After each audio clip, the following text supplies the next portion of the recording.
We get a lot of questions about what an astral battle looks like. And while not all of them are the same, I'm going to relate to you the experience that I had last night, and I think it will show what they could look like and how they might catch you in surprising ways. This picture I found very appropriate, and while I cannot confirm or deny that any of the members of the Grand Order of Draco Slayers is in this picture, if you look towards your left, you may or may not see someone who may or may not be involved, and we'll just leave it at that. My astral battle last night caught me off guard, really, and I have to admit that sometimes there's a lot of creativity involved. I don't know if they picked the battlefield, but they certainly picked one that I never saw coming. So, in my dream, I am lifting a relatively large weight over my head, and while I can one-arm press from 120 to 135 pounds, the weight that I was one-arm pressing over my head was quite larger, and this startled me awake in the dream because I realized the immense size of this weight and was just astonished that I could do this and realized that I was dreaming.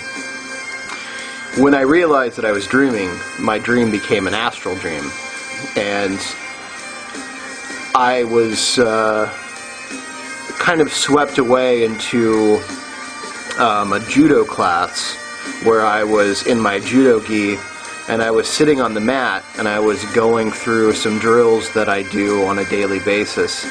And there were other people that I recognized, but none of them seemed to be interfacing with me at all. When into my judo studio walked two grays, the gray aliens with the big black eyes. They were taller, much taller than I've ever seen, and they were dressed in judo gis as well. So if you could imagine what two grays, relatively large, dressed up in judo gis look like, I thought it was quite entertaining. And they walked in and they sat down and started stretching.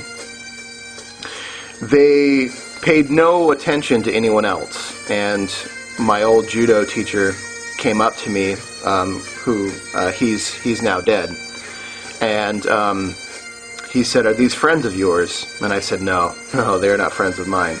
And he looked at them and he looked back over at me and he said, "Well, they know who you are." And I said, "Yes, they know who I am." And they said, "Well, I'm counting on you," and I won't say my name, I almost did. He said, "I'm counting on you to take care of this for me." And I said, yes, Sensei, I'll take care of this for you. They were glaring at me, and I could feel their hate, their anger at me, because I have taken care of them before.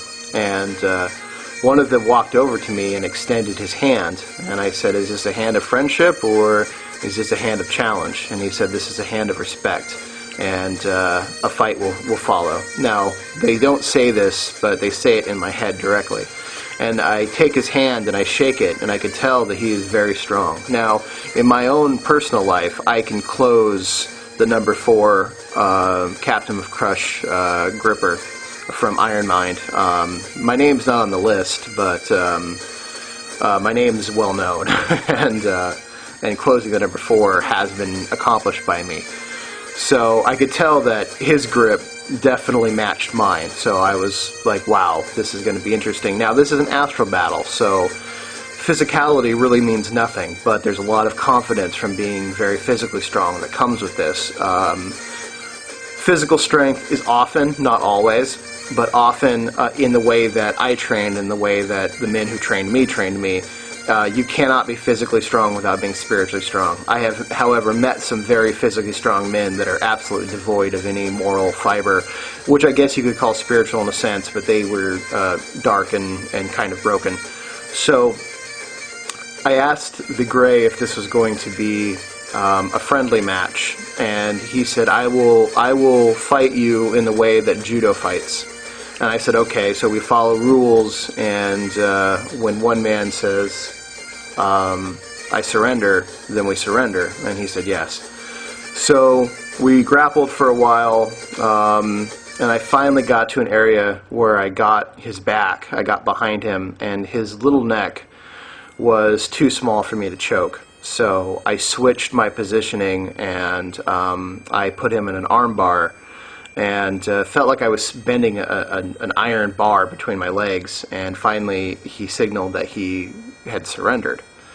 So I let him go, and I gave him a bow, but he did not bow back, and I could feel the anger intensify. The other one came up and said, well, now you have to face me. And I said, okay. And he said, this time there will be no rules.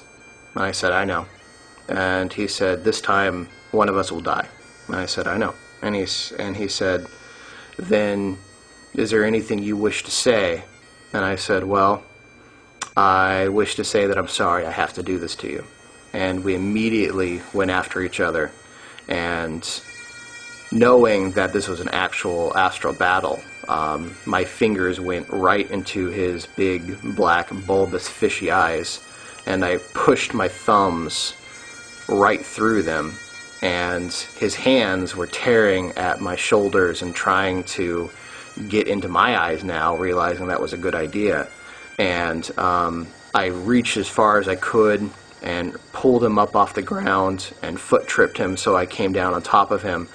And just all the anger in me came out. I was fish hooking into his mouth and gator rolling so I could get into a position where I was behind him, but with my finger in his mouth, and I can come around with the other finger and fish hook him and actually rip open his mouth.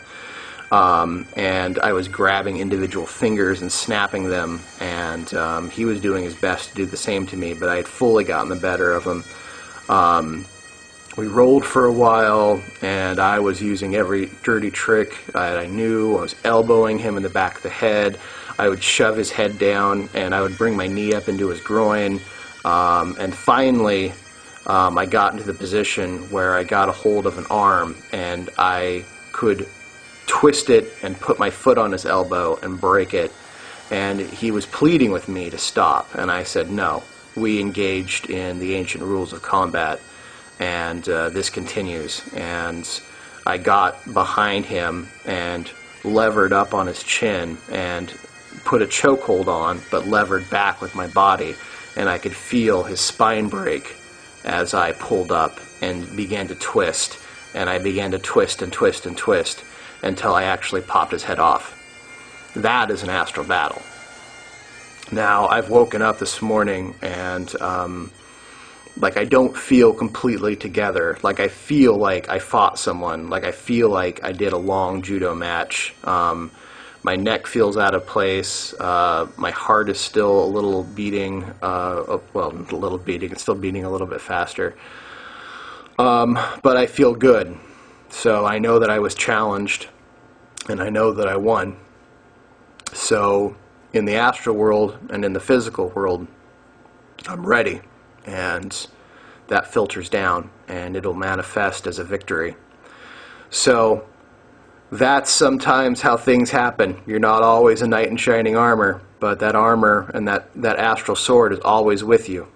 And it needs to be there, and you need to be ready, because that's what an astral battle can happen anytime, anywhere in your dreams. And they will come for you, and they mean business. And at all times, they must know that you mean business too.